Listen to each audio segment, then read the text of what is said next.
Assalamualaikum warahmatullahi wabarakatuh. Perkenalkan, nama saya Nafisa Sania Anisi Zumala. Saya mahasiswi Universitas Islam Sultan Agung Semarang, Fakultas Agama Islam, Program Studi Pendidikan Agama Islam. Saat ini saya membuat video ini untuk memenuhi tugas mata perkuliahan Sejarah Pendidikan Islam yang diampu oleh Bapak Muhammad Farhan SPDI Eshum MPDI. Di sini saya akan di sini saya sedikit akan menjelaskan tentang sejarah pendidikan Islam pada masa Daulah Abbasiyah. Sejarah pendidikan Islam pada masa Daulah Abbasiyah. Pendidikan merupakan sarana yang berpengaruh dan penting bagi manusia untuk meningkatkan ilmu pengetahuan yang didapat baik dari lembaga formal maupun informal untuk menjadi manusia yang berkualitas.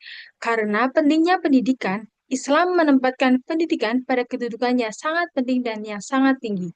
Proses pendidikan telah berlangsung sepanjang sejarah dan berkembang sejalan dengan perkembangan sosial budaya manusia di bumi.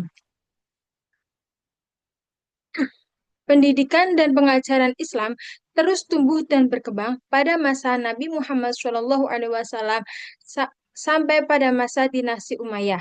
Pada masa dinasti Umayyah, tujuan pendidikan hanya satu, yaitu semata-mata karena keagamaan. Mereka belajar dan mereka belajar dan mengajar karena Allah dan tidak lain hanya mengharap ridho Allah. Kemudian pada masa dinasti Abbasiyah, tujuan pendidikan berkembang menjadi empat. Yang pertama adalah tujuan keagamaan dan akhlak, agar mereka dapat mengikuti ajaran agama serta berakhlak menurut agama Islam. Tujuan yang kedua yaitu tujuan kemasyarakatan. Para pemuda belajar dan menuntut ilmu supaya mereka dapat mengubah dan memperbaiki masyarakat. Yang ketiga, cinta ilmu pengetahuan. Mereka pindah ke seluruh negeri Muslim untuk memuaskan jiwanya yang haus akan ilmu pengetahuan. Tujuan yang keempat yaitu tujuan materi, di mana mereka menuntut ilmu supaya mendapatkan kehidupan yang layak dan pangkat yang tinggi. Kemudian, lembaga pendidikan Islam pada masa Daulah Abbasiyah. Berkembang pesatnya pendidikan dan pengajaran Islam ditandai dengan berkembang luasnya lembaga-lembaga pendidikan Islam. Di antaranya yang pertama adalah kutab atau lembaga pendidikan dasar. Kutab atau maktab berasal dari lafaz kataba yang berarti menulis atau tempat menulis. Kutab adalah lembaga pendidikan tingkat dasar yang mengarahkan untuk membaca dan menulis. Setelah itu bertambah kepada pengajaran Al-Quran serta pengetahuan agama tingkat dasar. Lembaga pendidikan yang kedua adalah masjid. Sejak zaman Nabi Muhammad SAW, masjid telah dijadikan sebagai kegiatan informasi berbagai masalah kehidupan kaum muslimin. Masjid sendiri digunakan sebagai tempat bermusyawarah, tempat mengadili perkara, tempat menyampaikan penerangan agama, dan informasi-informasi lainnya. Kemudian, pada masa Daulah Abbasiyah, masjid dilengkapi dengan berbagai macam sarana dan fasilitas untuk pendidikan, seperti tempat untuk berdiskusi dan munadharah dalam berbagai ilmu pengetahuan, ruang perpustakaan, dan lain sebagainya. Yang ketiga, madrasah, di mana pada masa Daulah Abbasiyah, madrasah merupakan lembaga formal sebagai kelanjutan dari pengajaran dan pendidikan yang telah berlangsung di masjid dan tempat-tempat lainnya. Madrasah yang terkenal pada saat itu yaitu Madrasah Nizamiyah yang didirikan oleh Perdana Menteri Nizamul Mulk. Lembaga pendidikan Islam yang keempat adalah Baitul Hikmah. Baitul Hikmah yaitu perpustakaan, lembaga penerjemahan dan pusat penelitian yang didirikan oleh Khalifah Harun ar-Rasyid dan mencapai puncaknya pada masa kepemimpinan putranya, yaitu Khalifah Al-Ma'mun. Baitul Hikmah sendiri merupakan salah satu institusi kunci dari gelombang masuknya literatur asing yang diterjemahkan ke dalam bahasa Arab dan dianggap sebagai jembatan besar dalam transfer ilmu pengetahuan pada masa keemasan Islam. Lembaga pendidikan Islam yang kelima yaitu pendidikan dasar di istana. Pendidikan ini berawal dari paradigma para pejabat yang memiliki anak di istana dengan tujuan mempersiapkan anak agar dapat menjalankan tugas-tugasnya dengan baik ketika sudah dewasa nanti. Yang keenam, rumah para ulama.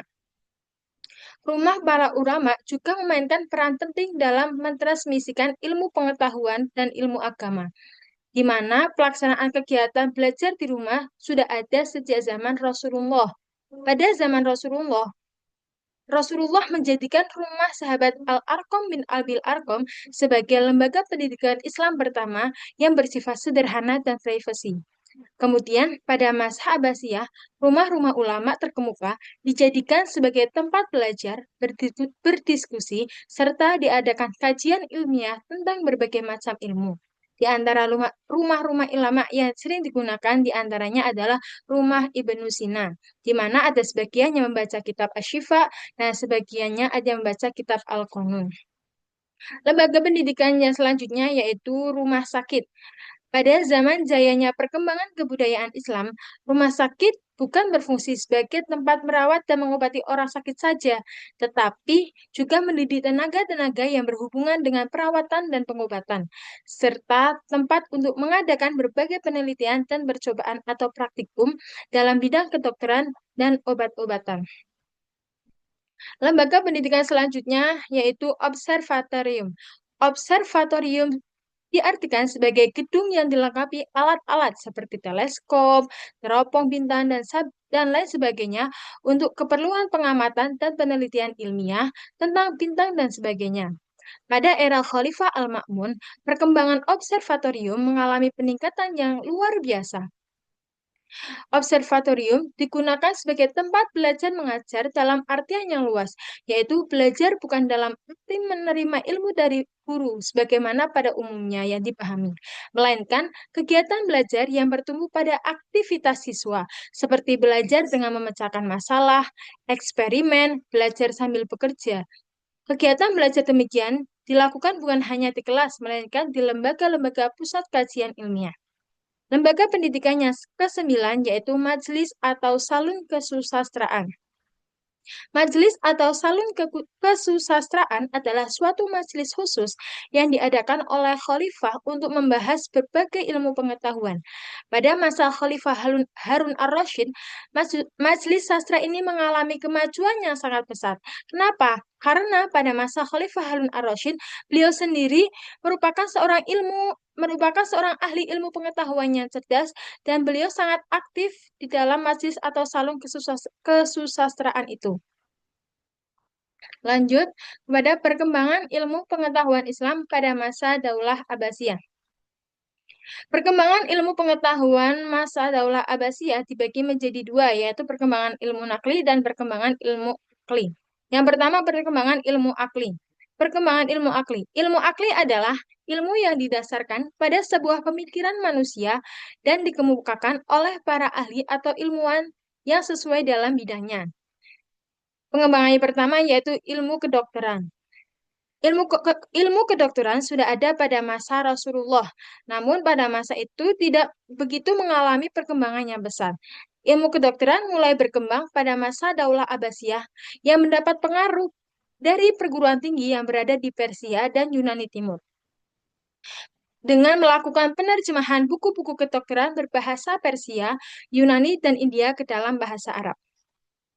Adanya penerjemahan buku-buku kedokteran ke dalam bahasa Arab, sehingga lahirlah tokoh-tokoh besar dalam bidang kedokteran Islam, seperti Ibnu Sina, Al-Razi, dan Ali bin Robah at-Tobroni. Yang kedua, ilmu matematika. Ilmu matematika mengalami perkembangan karena terjadi karena adanya perencanaan pembangunan kota Baghdad dan didasarkan pada perhitungan matematis.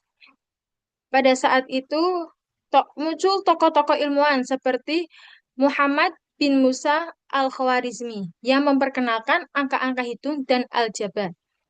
Selanjutnya, ilmu geografi. Ilmu geografi diterapkan dengan melakukan kegiatan perdagangan antar wilayah dan benua.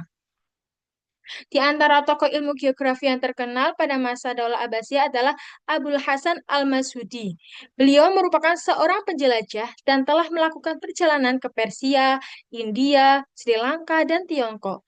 Yang kedua, Ibnu Hudazabah, yang merupakan seorang ahli geografi tertua dari Persia. Selanjutnya, ilmu astronomi. Ilmu astronomi pada masa Daulah Abbasiyah mengalami perkembangan pesat dengan adanya observatorium di Baghdad, pendirian Baitul Hikmah sebagai pusat riset. Oleh karena itu, maka lahir para ilmuwan astronomi yang meliputi Abu Mansur Al-Falaki, Jabir Al-Bantani, dan Raihan Al-Bairuni. Yang kelima, ilmu sejarah.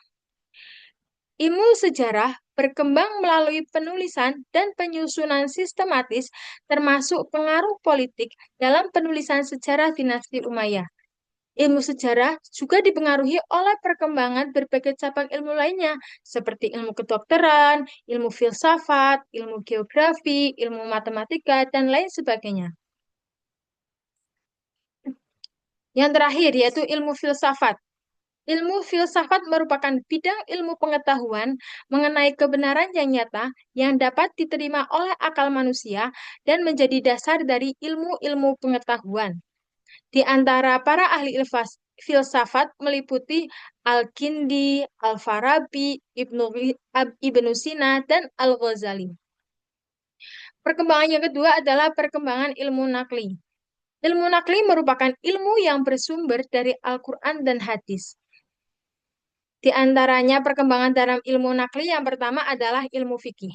Ilmu fikih membahas mengenai hukum dan syariat Islam yang mengatur kehidupan umat manusia, yang mengatur kehidupan umat muslim. Tokoh-tokoh besarnya meliputi Imam Abu Hanifah, Imam Malik, Imam Syafi'i, dan Imam Ahmad bin Hambal. Yang kedua, ilmu tafsir. Ilmu tafsir menjelaskan makna dan kandungan Al-Quran. Ilmu tafsir dibagi menjadi dua cara, yaitu tafsir bil ma'thur dan tafsir bil ra'yi. Tafsir bil ma'thur apa? Tafsir bil ma'thur adalah penafsiran Al-Quran dengan hadis Nabi.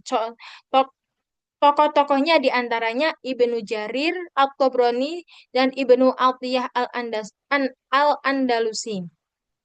Terus tafsir birra'yi. Tafsir birra'yi yaitu penafsiran Al-Quran dengan menggunakan akal. Tokoh-tokohnya seperti Abu Bakar Asma, Abu Muslim Muhammad bin Nasr al-Isfahani. Yang ketiga, ilmu hadis. Ilmu hadis merupakan ilmu yang mempelajari hadis-hadis dari Al-Quran.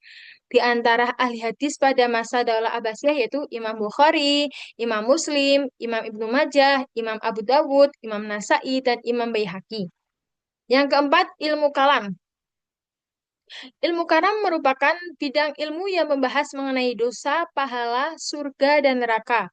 Ilmu kalam juga diartikan sebagai ilmu dasar ajaran Islam tentang ketuhanan dan segala ajaran Islam. Di antara tokohnya adalah Abu Hasan Al-Asy'ari, Imam Abu Mansur Al-Maturidi, dan lain sebagainya. Selanjutnya, yang kelima adalah ilmu bahasa.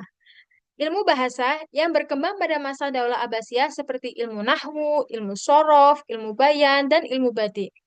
Salah satu tokohnya adalah Imam Sibawai. Lanjut ke metode pembelajaran Daulah Abbasiyah. Metode pembelajaran Daulah Abbasiyah dibagi menjadi tiga, yaitu metode lisan, metode hafalan, dan metode tulisan. Metode lisan antara lain berupa dikte, ceramah, kiroah, dan diskusi. Yang pertama, metode dikte atau imla. Metode penyampaian pengetahuan yang dianggap baik dan aman karena dengan dikte ini, murid mempunyai catatan yang dapat membantunya ketika ia lupa. Terus, metode ceramah. Metode ceramah biasa disebut dengan metode as-sama.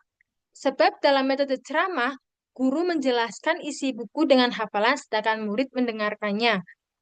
Selanjutnya, metode kiroah. Biasanya digunakan untuk belajar membaca. Sedangkan diskusi, di mana murid aktif berinteraksi dan bertukar pikiran dengan guru dan sesama murid lainnya. Metode yang kedua adalah metode hafalan. Metode hafalan merupakan ciri umum pendidikan pada masa ini. Murid-murid diharapkan membaca secara berulang-ulang pelajarannya sehingga pelajaran tersebut melekat pada benak murid. Metode yang ketiga adalah metode tulisan. Metode tulisan dianggap metode yang paling penting pada masa Daulah Abbasiyah. Kenapa?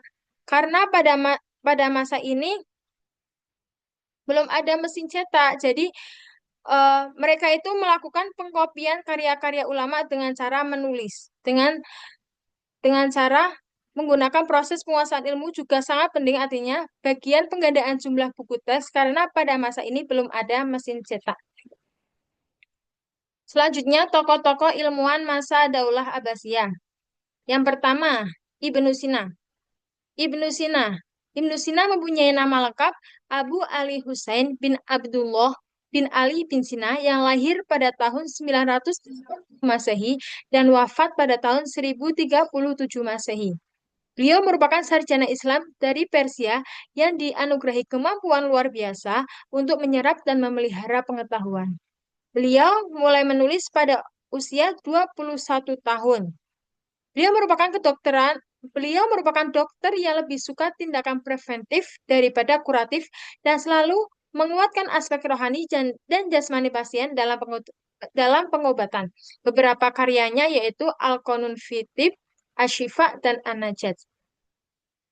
Tokoh yang kedua adalah Al-Kindi. Al-Kindi memiliki nama lengkap Abu Yusuf Yakub bin Ishaq bin Sabah Al-Kindi. Beliau merupakan putra gubernur yang lahir di Kufah sekitar tahun 801 Masehi dan meninggal di Baghdad, Irak pada tahun 873 Masehi. Beliau hidup pada masa pemerintahan Khalifah Al-Amin, Al-Ma'mun, Al-Mu'tasim, Al-Wasif, dan Al-Mutawakil. Karya ilmiah beliau tidak kurang dari 360 tidak kurang dari 361 buah karya ilmiah. Di antaranya yaitu Risalah fi Madkhal al-Mantiq fil Istifa al-Ulfi. Yang ketiga adalah Al-Ghazali. Al-Ghazali memiliki nama lengkap Abu Hamid bin Muhammad Al-Ghazali At-Tusi yang memiliki gelar Hujjatul Islam. Apa sih Hujjatul Islam? Yaitu orang yang memiliki kewenangan atau otoritas atas Islam. Beliau dilahirkan di Tusi, Khurasan pada tahun 1059 Masehi dan wafat pada tahun 1111 Masehi. Imam Ghazali memiliki karakter teliti, rajin, cerdas, sehingga beliau memiliki banyak disiplin ilmu yang dikuasai seperti ilmu kalam, ilmu fikih, ilmu filsafat, ilmu teologi, dan lain sebagainya. Beliau berhasil menulis sekitar 200 kitab, di antara kitab karangannya yaitu Tahafutut Falasifah dan Ihya Ulumuddin. Tokoh selanjutnya yaitu Jabir bin Hayyan. Jabir bin Hayyan dia kenal sebagai Bapak Kimia Muslim pertama. Dalam dunia barat, beliau sering disebut dengan nama Geber. Beliau memiliki nama lengkap Jabir bin Hayyan bin Abdullah Kufi yang lahir di desa Tus, Khurasan. Di antara karya ilmu kimianya yaitu Ar-Rahmah tentang buku cinta, Al-Tajmi tentang buku tentang konsentrasi, dan Al-Zibak Al-Syarqi tentang air raksa timur. Yang kelima yaitu Al-Khawarizmi. Al-Khawarizmi dilahirkan di Khawarizm, Uzbekistan pada tahun 780 Masehi yang memiliki nama lengkap Muhammad bin Musa Al-Khawarizmi. Beliau hidup pada masa Khalifah Abdullah Al-Ma'mun. Beliau juga merupakan tokoh utama dalam kajian matematika Arab dan observer bidang astronomi. Di antara karya aljabarnya adalah Al-Mukhtasar fil Hisab, Al-Jabar wal Muqabalah. Lanjut pada dampak dan warisan masa Daulah Abbasiyah. Yang pertama adalah warisan intelektual dan ilmiah. Warisan intelektual dan ilmiah Abbasiyah mencakup gerakan penerjemahan dan lembaga ilmu. Abbasiyah memfasilitasi gerakan penerjemahan besar-besaran dari Yunani, Persia, India, dan sumber lain ke bahasa Arab melalui patronase khalifah dan pendirian lembaga seperti Baitul Mal. Serta kontribusi tokoh kunci dan metodologi seperti Al-Khawarizmi, Al-Razi, Al-Biruni, Ibnu Sina, dan lain sebagainya, di mana beliau menyusun karya-karya sistematik yang menjadi rujukan lintas abad. Yang kedua yaitu warisan administratif dan politik. Warisan administratif dan politik utama Kekhalifahan Abbasiyah mencakup pembentukan birokrasi yang efisien, integrasi Muslim non-Arab dalam pemerintahan, dan pembentukan diwan. Yang ketiga, warisan ekonomi, perdagangan, dan urbanisasi. Stabilitas ekonomi yang dicapai melalui pengembangan perdagangan, pertanian, dan industri didukung oleh inovasi seperti sistem irigasi, teknik rotasi tanaman, dan pengenalan sistem perbankan. Baghdad sebagai pusat pemerintahan menjadi pusat perdagangan internasional yang menghubungkan berbagai wilayah di dunia sehingga memperkuat posisi ekonomi Abbasiyah. Yang keempat, warisan sosial kultural dan pluralisme. Abbasiyah berhasil menciptakan kosmopolitan, komunitas Arab Persia, Syria, Yahudi, Kristen, dan kelompok etnis atau latar belakang lain berinteraksi mendorong pertukaran budaya, bahasa, dan seni. Di antara hasilnya adalah perkembangan sastra Arab, arsitektur kota, seni kerajinan, serta tradisi intelektual yang pluralistik. Yang kelima, mekanisme transmisi pengetahuan ke Eropa dan dampak global. Mekanisme transmisi pengetahuan dari masa Abbasiyah ke Eropa melibatkan berbagai jalur interaksi budaya dan institusi pendidikan yang berdampak global dengan menjadi salah satu fondasi utama bagi Renaissance dan revolusi ilmiah.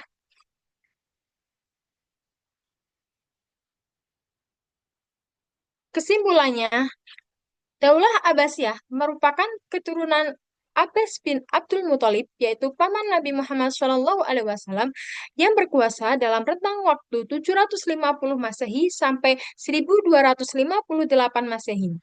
Daulah ini juga merupakan salah satu periode penting dalam sejarah Islam, terutama dalam hal pendidikan dan ilmu pengetahuan.